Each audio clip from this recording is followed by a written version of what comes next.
added the phenolphthalein has no color, and when we add the sample of this soil, this was the color. Means that this sample of soil is basic in nature, tested by phenolphthalein. Now we add red litmus solution to test and confirm that this is real the basic nature of this soil. We have to confirm.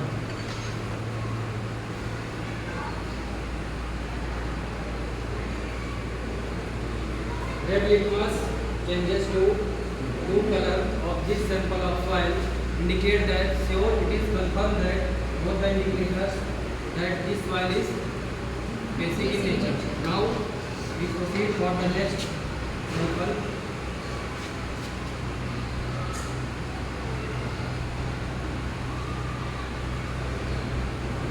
It has remained light red color, not showing the blue color, which means that this soil has no basic nature. Now we check the indicators. Litmus